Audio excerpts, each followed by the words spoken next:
श्री स्वामी समर्थ. श्री स्वामी चरित्र सारामृत मराठी अध्याय 3.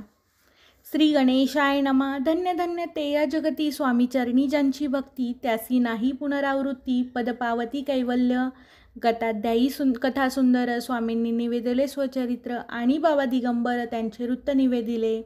निर्विकार स्वामी मूर्ती लोका चमत्कार दाविती. काही वर्षी करुणी वस्ती मंगळवेढे सोडिले. मोहळा माझी वास्तव्य करीत आप्पा टोळ झाले भक्त. तेथीचे साकल्य वृत्त अल्पमती केवी वर्णू. स्वामी चरित्रांचे हे सार म्हणून केला नाही विस्तार. वर्णिता कथा समग्र ग्रंथ पसरे उदती सम. सवे घेऊनी स्वामींसी टोळ जाती अक्कलकोटासी. अर्धमार्गाहुनी टोळांसी मागे परतणे भाग पडे. टोळे आज्ञापिले सेवका, जोवरी आम्ही येऊ का, तोवरी स्वामींसी सोडू नका, येथेच मुक्काम करावा. टोळ गेलिया परतोनी. स्वामी चालले उठुनी. बहुत वर्जिले सेवकांनी, परिणच मानल्या त्या. तेथून या निघाले अक्कलकोटा प्रती आले. ग्रामद्वारी बैसले यतिराज स्वेच्छेने. तेथे एक अविद्ध होता, त्याची तो करी तयांची थट्टा. परी काही चमत्कार पाहता महासिद्ध समजला. पूर्व पुण्यास्तव निश्चिती. आले चोळप्पाचे गृहाप्रती. स्वामींसी जाणून ईश्वरमूर्ती, चोळप्पा करी आदर. चोळप्पांचे भाग्य उदेले, यतिराज गृहासी आले. जेसी कामधेनू आपण बळे, दारिद्र्याच्या घरी जाय. पूर्वपुण्य होते गाठी, म्हणून ह्या घडल्या गोष्टी. झाली स्वामीराज भेटी, परम भाग्य तयांचे. धन्य धन्य तयांची सदन, जे स्वामींचे वास्तव्य स्थान. सुरवराजे दुर्लभ चरण तयांच्या घरी लागले. योगाभ्यासी योग साधिती, तडी तापडी मार्गे श्रमिती. निराहार किती राहती, मौन धरती किती एक. एका चरणे उभे राहून सदा विलोकिती गगन. एक गरी गवरी बैसून तपश्चर्या करताती.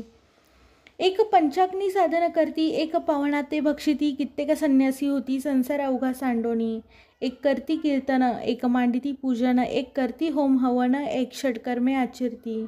एक लोका उपदेशिती, एक भजना माझी नाचती. एक ब्राह्मण भोजन करती, एक बांधिती देवालये. परी जयांचे चरण दुर्लभ सद्भक्ती वाचून, केली असी नाना साधन. भावाविन सर्व व्यर्थ.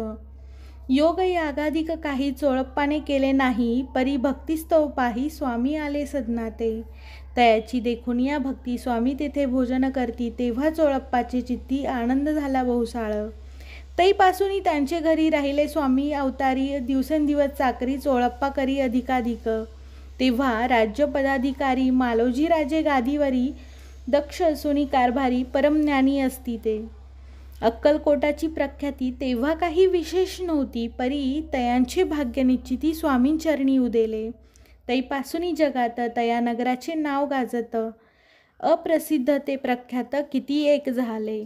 चोळप्पाचे गृहाप्रती आले कोणी एक येती. लोका चमत्कार दावती, गावात मात पसरली. आपली व्हावी प्रख्याती, ऐसे नाही जयांचे चित्ती. म्हणून या स्वामीराज येती, बहुधा न जाती फिरावया. लोका माझी पसरली मात. नृपासी कळला वृत्तांत, की आपल्या नगरात यती विख्यात पातले. राहती चोळप्पाचे घरची, दर्शन जाती नरनारी. असती केवळ अवतारी, लीला ज्यांची विचित्र. वार्ता ऐसी ऐकुणी, राव बोलला काय वाणी. गावात यती येऊनी फार दिवस झाले. परी आम्हा श्रुत पाही, आजवरी झाले नाही. आता जाऊनी लवलाही, भेटू तया यतीवर या. परी ते केवळ अंतर्ज्ञानी. ऐसी वार्ता ऐकली काणी, हे सत्य जरी येऊनी आताच देती दर्शना. राव मुखातून वाणी निघाली, तोची यती मूर्ती पुढे ठेली. सगळ सभा चकित झाली, मती गुंगली रायाची. सिंहासनाखाली उतरवून राव घाली लोटांगण. प्रेमाश्रूंनी भरले नयन, कंठ झाला सद्गतीत. दृढ घातली मिठी चरणी, चरण धुतले नेत्राश्रूंनी. मग तया हस्तकी धरवणी, आसनावरी बैसविले. खून पटली अंतरी, स्वामी केवळ अवतारी. अभक्ती पळूनी गेली दुरी, चरणी भक्ती जडली तई. सगळ सफा आनंदली, समस्ती पावले वंदिली. षोडोपचारे पूजली, स्वामी मूर्ती नृपराये. निराकार आणि निर्गुण, भक्तांसाठी झाले सगुण. तयांच्या पादुका शिरी धरुण, विष्णू नाचे ब्रह्मानंदे. इति श्री स्वामी चरित्र सारामृत नाना प्राकृत कथा समंत. प्रेमळ भक्त परिसोता, तृतीय अध्याय गोढा. श्री स्वामी राजार्पण मत्सु. श्री रस्तु शुभम भवतु. इति श्री स्वामी चरित्र सारामृते अक्कलकोट नगर प्रवेशे तृतीयोध्याय. श्री स्वामी समर्थ.